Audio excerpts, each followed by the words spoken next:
Welcome to 9V news. నా పేరు సుమలత. గుంటూరు జిల్లా మంగళగిరి జీవో నంబర్ 3067/2025ను వ్యతిరేకిస్తూ ఆంధ్రప్రదేశ్ స్టూడెంట్స్ జేఏసీ ఆధ్వర్యంలో విద్యాభవన్లోని విద్యాశాఖ కమిషనర్ కార్యాలయం ముట్టడి.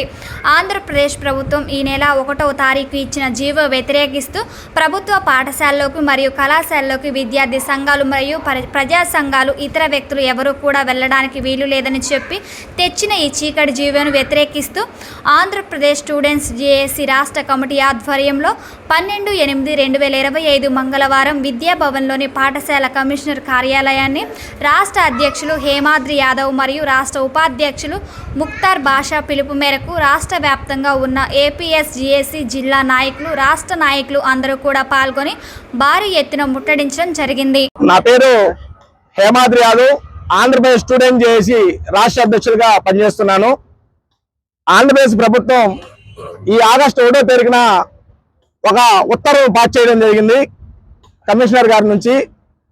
విద్యార్థి సంఘాలు అవుతాయి, ప్రజా సంఘాలు అవుతాయి, మిగతా ఏ వాళ్ళైనా కూడా ప్రభుత్వ పాఠశాలలోకి కానీ కళాశాలలో కావడానికి కూడా రాకూడదు, ఎంటర్ అవ్వద్దని చెప్పి ఒక చీకటి జీవోని విడుదల చేయడం జరిగింది.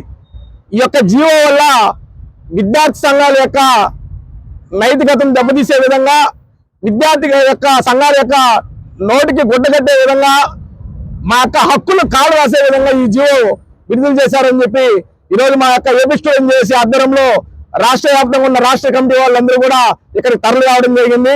కమిషనర్ గారికి మా యొక్క మొర చెప్పుకుందామని ఇక్కడికి వచ్చాము. ఈ యొక్క ఉత్తర్వుల వల్ల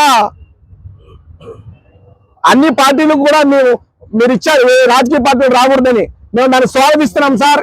కానీ విద్యార్థుల యొక్క సంక్షేమం కోసం పాటుపడుతూ విద్యార్థుల యొక్క సమస్యలను ప్రభుత్వం దృష్టికి ఒక బ్రిడ్జ్ లాగా మేము మధ్యలో ఉండి అనేక సమస్యలు మీ దృష్టికి తీసుకొని దాని యొక్క సక్సెస్ అయ్యే దాంట్లో మా వంతు పాత్ర ఉండాలనే విషయాన్ని మర్చిపోవద్దండి. ఈరోజు ప్రభుత్వ స్కూళ్ళల్లో విద్యార్థుల కోసం ఎన్నో సెమినార్లు, ఎన్నో ప్రతిభా అవార్డ్స్, వారి యొక్క ప్రభుత్వ స్కూల్లో విద్యార్థుల చదువు పట్ల ప్రభుత్వంతో పాటు మా విద్యార్థి సంఘాలు అనేక స్వచ్ఛంద కార్యక్రమాలు చేస్తున్నాయి. మరి మేమంతా కూడా అలాంటి కార్యక్రమాలు దూరం అవుతాం. దీనివల్ల రాష్ట్రంలో ఉన్నటువంటి ప్రైవేటు కార్పొరేట్ సెక్టార్ యొక్క విద్యా సమస్యలు దీన్ని అడ్డం పెట్టుకొని 1,00,000 కోట్లకు పైగా ధనార్జన ధ్యేయంగా వాళ్ళు కుట్రపడే ఆవిష్కారం ఉంది. ఇప్పటికే మీకు విద్యా సంస్కరణలు అనేక మార్పులు తీసుకురావాలంటే రాష్ట్ర వ్యాప్తంగా మా ఏపీ స్టూడెంట్ చేసి అనేక పోరాటాలు చేస్తా ఉంది. కార్పొరేట్ వాళ్ళు, ప్రైవేట్ వాళ్ళు బిడ్డల యొక్క బుక్స్ కా నుంచి, వాళ్ళ యొక్క షూస్ కా నుంచి, వారి యొక్క యూనిఫామ్ కా నుంచి వాళ్ళే చిన్నతర వ్యాపారస్తులకు పట్టుబట్టి వాళ్ళే 1,00,000 కోట్లకు పైగా ధనార్జన చేస్తున్నారు. మరి విద్య పేరుతో వ్యాపారం చేస్తూ ఇలాంటి అక్రమ వ్యాపారం దర్శించేటువంటి వాటిపైన చర్యలు తీసుకోకుండా ఏ కారణం లేకుండా మా విద్యార్థి సంఘాలని ప్రభుత్వ స్కూల్ దూరం చేయడం చాలా సహించలేనటువంటి చర్యగా మేము భావిస్తున్నాం. సార్, మీరందరూ కూడా విద్యాశాఖ మంత్రికి ఈ వేదిక ద్వారా తెలియజేస్తున్నాం. మీరు గతంలో ప్రతిపక్ష నాయకులుగా ఉన్నప్పుడు మాలాంటి విద్యా నాయకులందరినీ కూడా సమావేశపరిచి మీరు ప్రభుత్వ వైఫల్యాన్ని ఎండగట్టండి, మీకు మేము మద్దతున్నామని చెప్పి మీరే మమ్మల్ని ఎంకరేజ్ చేశారు. ఈరోజు మీరే మమ్మల్ని సమస్యలకు దూరంగా ఉండమని చెప్తున్నారు.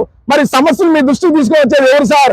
మేము మీ యొక్క పిలుపు మేరకు రాష్ట్ర వ్యాప్తంగా ఆ రోజు అన్ని సమస్యలను తీసుకువచ్చి మాతో పాటు మీరు పనిచేస్తారు, మీరు రోడ్డు మీదకి వచ్చారు. ఈరోజు విద్యార్థి సంఘాలని ఉద్యమాలకు దూరం చేసేటువంటి ఈ చీకటి జీవోని రద్దు చేసి విద్యార్థి సంఘాలని అనుబంధం చేయండి. విద్యార్థులతో మేము కూడా మమేకయ్యేటట్టుగా ఆ జీవోని సవరించాల్సిందిగా కోరుతున్నాం. అందులో భాగంగా ఈరోజు కమిషనర్ కి జీవో సవరించమని చెప్పడానికి ఈరోజు ఇక్కడికి రావడం జరిగింది. నా పేరు ముక్తార్ బాషా, ఏపీఎస్జేఏసీ రాష్ట్ర ఉపాధ్యక్షులు.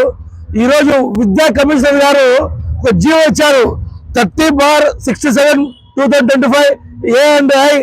ఈ జీవో ఎందుకు ఇచ్చారండి అంటే విద్యార్థి సంఘాలు, ప్రజా సంఘాలు ప్రభుత్వ పాఠశాలలో, కార్పొరేట్ పాఠశాలలో అనుమతి లేదు. ఏదైనా సమస్య ఉంటే ఎవరు చెప్పాలి? డిఓ గారికి, ఆర్జీడీ గారికి చెప్పాలి అని మీరు జీవో ఇచ్చారు. అంటే ఈ రోజు ఇదే ప్రైవేట్ కార్పొరేట్ పాఠశాలలో వేలకు వేలు ఫీజులు దోచుకుంటారు. ఆ విషయం మీకు తెలియదా? ఈరోజు సొసైటీ పేరుతో ఇదే ప్రైవేట్ కార్పొరేట్ పాఠశాలలో 1,00,000 ఫీజులు చేస్తారు. ఆ విషయం మీకు తెలియదా? మీకు తెలియకుండా ఉన్నారా? మేము మిమ్మల్ని ఈరోజు ఒకటే ప్రశ్నిస్తున్నాం, దాని మీద మీరు దండయాత్ర చేయండి.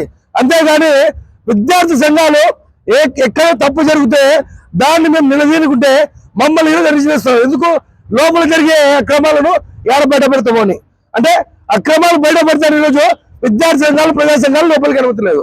అయ్యా కమిషనర్ గారు, మిమ్మల్ని ఎవరు హెచ్చరిస్తున్నాం, ఈ జీవోని తక్షణం మీరు రద్దు చేయకుంటే భారీ ఎత్తున ఈ మీ ఆఫీసు ముట్టడిస్తాం, మళ్ళీ ముట్టడిస్తాం. ఎందుకంటే ఈ రోజు విద్యార్థి సంఘాల వల్లనే ఎంతో మంది విద్యార్థులు బాగుపడతారు. మేము లేకుంటే ఈరోజు ఎన్నో అక్రమాలు. అయ్యా నారా లోకేష్ గారు, ఈరోజు మీకు ఒకటి మాట చెప్తున్నాము, మీరు యువకుల పాదయాత్రలో మీకు విద్యార్థి సంఘాలు కావాలి. మీరు మా దగ్గర మీరు వచ్చారు, అయ్యా మాకు సపోర్ట్ చేయండి. ఈరోజు మీరు విద్యార్థి సంఘాలను మీరు అణచివేయాలని చూస్తారు. ఎందుకంటే విద్యార్థి సంఘాల లోపలికి వెళ్తే ఈ కార్పొరేట్ పాఠశాలలో జరిగే అక్రమాలను అడ్డకట్టేది మేమే కదా, దాన్ని అడ్డుగా మేము ఉన్నామని ఈరోజు మీరు తీర్పిస్తారు. దాన్ని మేము తీవ్రంగా ఖండిస్తున్నాం. అయ్యా కమిషనర్ కూడా హెచ్చరిస్తున్నాం, మాకు వెంటనే ఈ జీవనం రద్దు చేయకుంటే మేము ఇక్కడ కూర్చొని ఆమరణ నిరాహార దీక్షకు చేరేందుకు సిద్ధంగా ఉన్నాం. నా పేరు ముక్తార్ బాషా, ఏపీఎస్ రాష్ట్ర ఉపాధ్యక్షుడిని. ఇది నారా లోకేష్ గారి దృష్టికి పోయిందనే విషయం అయితే మాకు తెలియదు.